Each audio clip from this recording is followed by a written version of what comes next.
धुन कोई ऐसे बजे, सुन के जो हर दिल कहे। Radio for the voice of Jaipuria, radio for the voice of Jaipuria. Welcome to the world of Radio Spark, the voice of Jaipuria. सुप्रभात। वॉइस ऑफ जयपुरिया के मंच से radio spark the voice of Jaipuria में मैं आरजे ईशानवी सेठ अपने मेहमानों का स्वागत करती हूँ।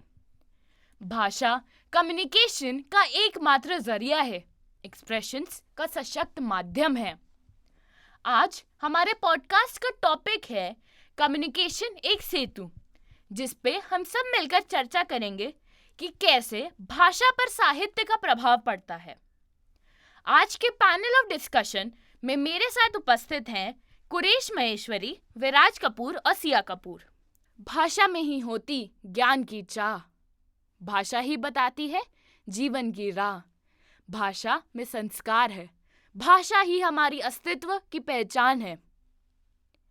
एक भाषा के रूप में हिंदी ना सिर्फ हमारी भारत की पहचान है, बल्कि ये हमारे जीवन मूल्यों, संस्कारों और संस्कृति की सच्ची परिचायिका, संप्रेषक और संवाहक भी है।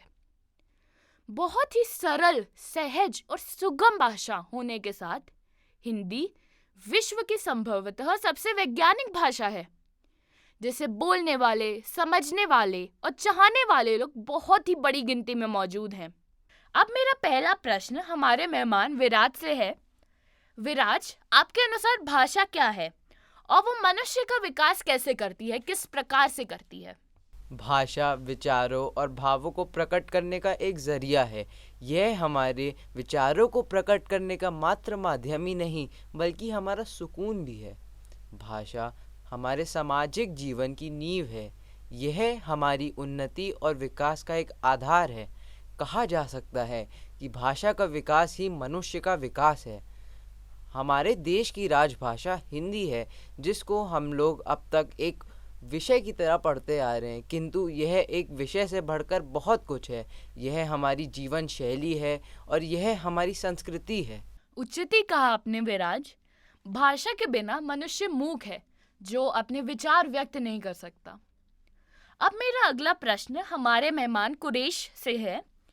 कुरेश, आपके अनुसार साहित्य क्या है और उसका समाज पर क्या प्रभाव पड़ता है? साहित्यस्य भावः साहित्यम, अर्थात जिसमें साहित्य का भाव हो उसे साहित्य कहते हैं। भाषा वार्तालाप का एक माध्यम है और साहित्य उस माध्यम से लिखी गई बात। शब्द और अर्थ का संभाव ही साहित्य है। अंतरंग अनुभूति अभिव्यक्ति ही साहित्य है।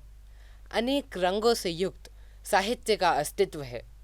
इंद्रधनुष सा रंगीला साहित्य का व्यक्तित्व है। साहित्य को हम समाज का दर्पण भी कह सकते हैं। सही कहा आपने कुरेश। कविता कहानी साहित्य की शान है। कवि की भावनाएं काव्य की पहचान है। अब मेरा अगला प्रश्न आप तीनों से है। आपके अनुसार क्या साहित्य भाषा को प्रभावित करता है या भाषा साहित्य को? सबसे पहले सिया, आप क्या कहना चाहेंगे इस विषय पर? बहुत ही अच्छा प्रश्न है ईशानवी। मेरे हिसाब से साहित्य का भाषा पर प्रभाव पड़ता है, चाहे कोई भी भाषा हो, हिंदी हो या अंग्रेजी हो। दोनों के साहित्य से ही दोनों भाषाओं पर प्रभाव पड़ता है। आजकल के युवा मिश्रित भाषा, जिसे इंग्लिश कहते हैं, वो ज़्यादातर इस्तेमाल करते हैं। हिंदी भाषा पर हर भाषा का प्रभाव है, जैसे उर्दू, फारसी, अंग्रेजी, संस्कृत आदि भाषाएं। कुछ हिंदी के शब्द जैसे टेबल, रिपोर्ट कार्ड आदि, ये सब अंग्रेजी के शब्द हैं, लेकिन हम इनका हिंदी में भी इस्तेमाल करते हैं। टेबल का शाब्दिक हिंदी अर्थ है मेज़, लेकिन हमारे दिमाग में कभी मेज़ नहीं आएगा, पहले टेबल आएगी फिर मेज़ आएगा। साहित्य से हम जीवित भाषा की सजीवता व उसके उत्कर्ष से परिचित होते हैं। भाषा और साहित्य दोनों के बीच सामाजिक संबंध है। भाषा समाज में ही उत्पन्न होती है एवं उसका पालन पोषण भी समाज में होता है। उत्तम एवं समृद्ध साहित्य से भाषा समृद्ध होती है। अतः भाषा और साहित्य दोनों का कार्य क्षेत्र एक है, इसलिए दोनों के बीच में घनिष्ठ संबंध होना स्वाभाविक है। इंग्लिश का प्रयोग होते हुए तो मैंने अपने घर में भी देखा है। मेरा छोटा भाई हिंदी भाषा के साथ साथ कई ऐसे शब्दों का प्रयोग करता है जो असल में हिंदी भाषा के शब्द नहीं हैं, जैसे कि बुक, स्कूल, एक्सरसाइज, ट्रेन, जबकि असल में स्कूल का हिंदी शब्द विद्यालय है, बुक का पुस्तक है, ट्रेन का लौपत गामिनी है और पेन का कलम है। लेकिन ऐसे कई और भी शब्द हैं जिसे हम हिंदी की तरह प्रयोग करते हैं पर असल में वो हिंदी शब्द नहीं हैं। आजकल धीरे धीरे हम हिंदी शब्दों में कई अन्य शब्द भी जोड़ते जा रहे हैं, पर इसका मतलब ये नहीं है कि हिंदी भाषा मर जाएगी। मैं तुम्हारी बात से बिल्कुल सहमत हूँ कुरेश। भाषा साहित्य को प्रभावित करती है, पर भाषा को क्या प्रभावित करता है? भाषा को समाज प्रभावित करता है। हमें यह ध्यान देना चाहिए कि हम आज विद्यालय में अलग भाषा पढ़ रहे हैं, समाचार पत्र में अलग भाषा होती है, दूरदर्शन पे दिखाने वाली भाषा अलग होती है, मीडिया की भाषा अलग होती है, पर इन सब से अलग एक नई भाषा जन्म ले रही है जो है सोशल मीडिया की भाषा। व्हाट्सएप की भाषा अपनी अलग है, फेसबुक की भाषा अलग है और ट्विटर, इंस्टाग्राम, इन सब की भाषा अलग है कुरेश।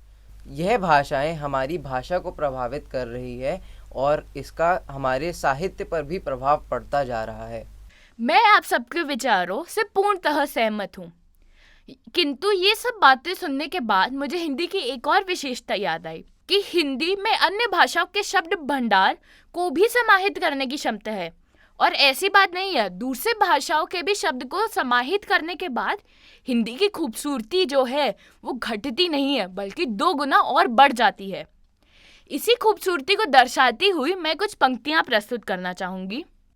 हिंदी तुम नाज हो, आगाज हो, सरताज हो, तुम प्यार भी हो, अधिकार भी, तुम मान भी, अभिमान भी, हिंद का तुम गुरूर हो, हिंदुस्तानियों का नूर हो। बहुत प्रभावशाली कविता थी ये ईशानवी।